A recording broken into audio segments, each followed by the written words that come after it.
Hi guys, and welcome back to Jurassic Collectibles. Today we're looking at a very exciting item. It's the Jurassic Park Raptor Hatchling Replica, and it comes in this lovely display box. Now, big fans might notice that I've already shown this item on my channel, but it was really only a quick music segment, and it was filmed with a lower quality camera at the time, and it was a couple years ago now, so I thought it was time this one got a re-review and a little bit more of an in-depth explanation as to where he came from and how I obtained him.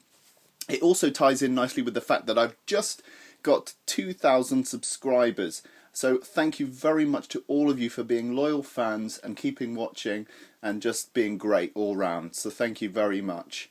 And also to celebrate the 20th anniversary of Jurassic Park and its release in 3D this coming week. Okay, so let's go into a little bit more detail as to how I came across this item.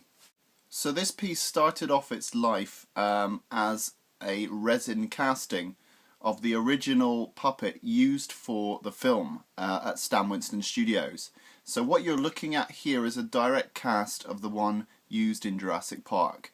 Now, I obtained this through Gavin, and it came cast in white resin. Here's a picture of it.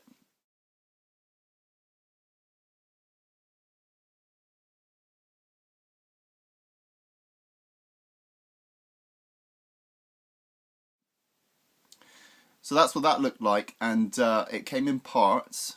And at the time, I just found a very creative and fantastically talented sculptor known as Galileo.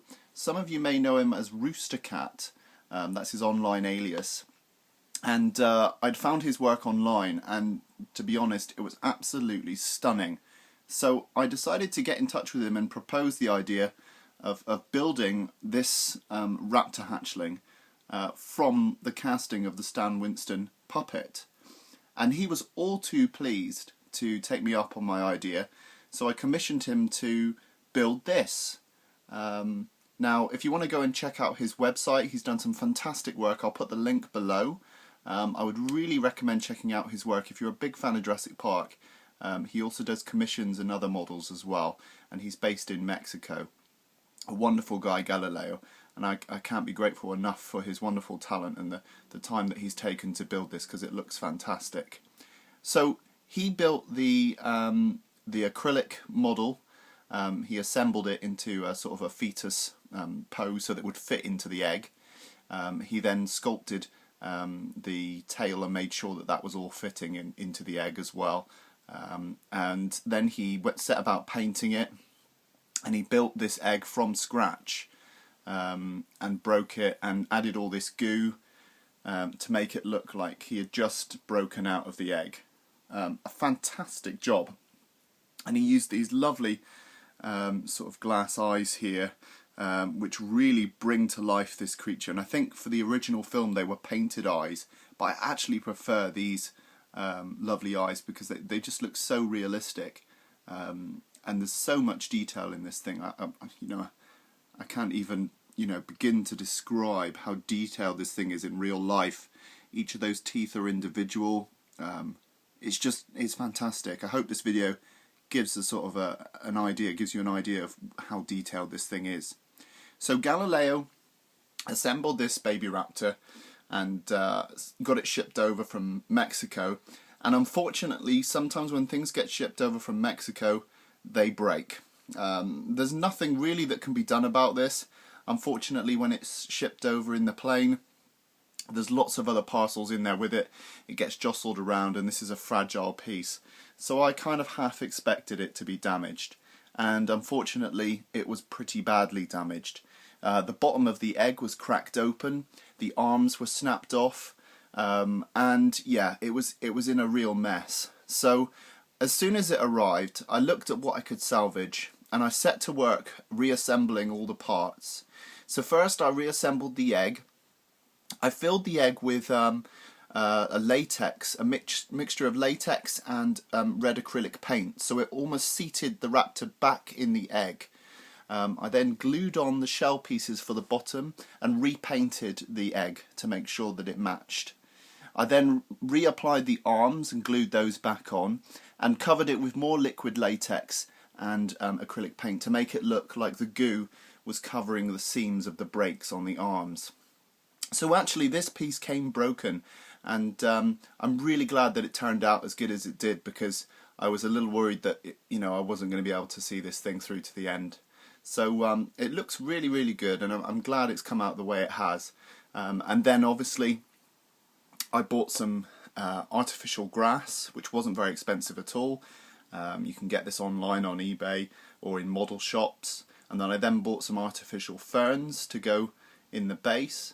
And it looks really nice. The acrylic box is a display box for a doll. It's not actually designed for this one. I didn't get it custom made. So it's really worked out well. I think the tallness of the box is something I've often remarked on. But actually it gives it sort of like this grandness. The fact that it's taking up this small space and this massive negative space means that you get this really nice feeling of it being of importance.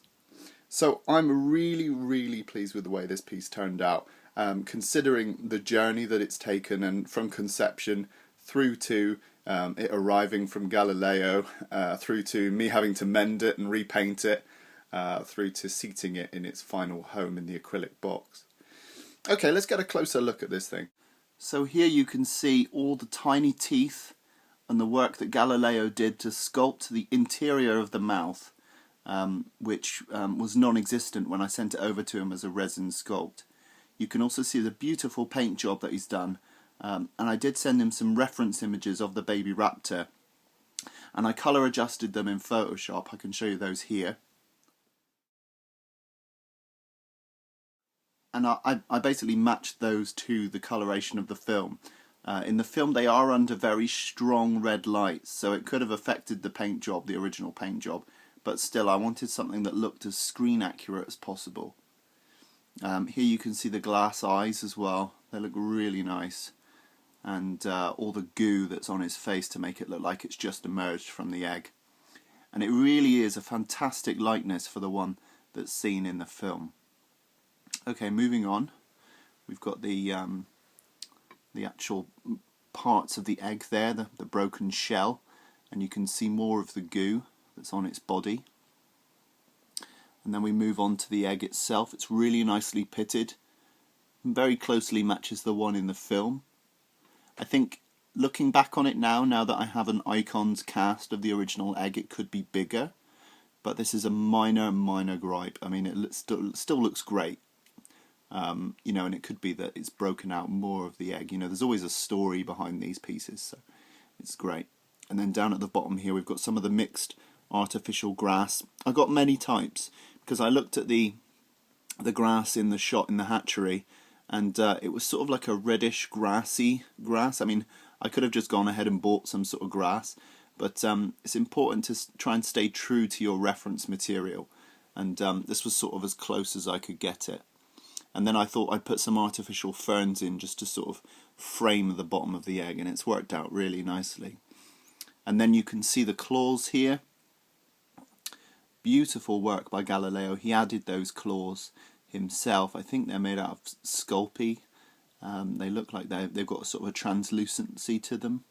He just thinks about every part of his models and executes them brilliantly. So I can't recommend Galileo's work enough. Okay, let's have a look at the other side quickly. So here you can see on the other side some wonderful sculpting on the head. Really nice paint job to complement it by Galileo.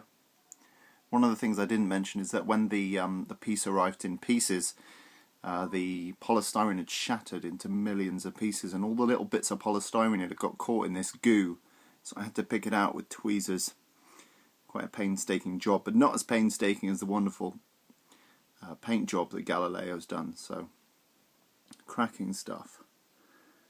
And there you can see there's a crack on the egg there, and that's not intentional. That happened in transit, but I left it in because it looked like a natural fracture line. So yeah, there we go. Wonderful teeth and glass eyes. So there we have it, guys. I hope you enjoyed this more in-depth look at the Raptor Hatchling. I know it's one of my most popular videos on the channel, and I've been really meaning to get back and do a proper review, so it's nice to kind of fill you guys in on how this commission came about and what happened along the way. It's a great piece to own, and I'm so proud and pleased that it got to the point that it did. I'm surprised Icons or someone like that didn't do a similar replica back in the day, or even now. I wouldn't be surprised if Sideshow do something like this.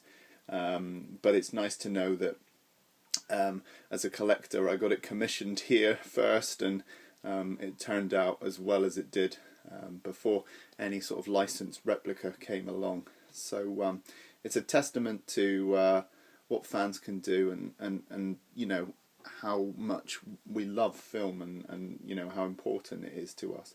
I think it's, you know, it's really good to keep that in perspective, that, you know, these are just things, they are just items, but at the same time it reflects your passion for you know, a given subject or film. So never forget how important those inspirational things are. Okay guys, rate, comment and subscribe, and I'll see you in the next video.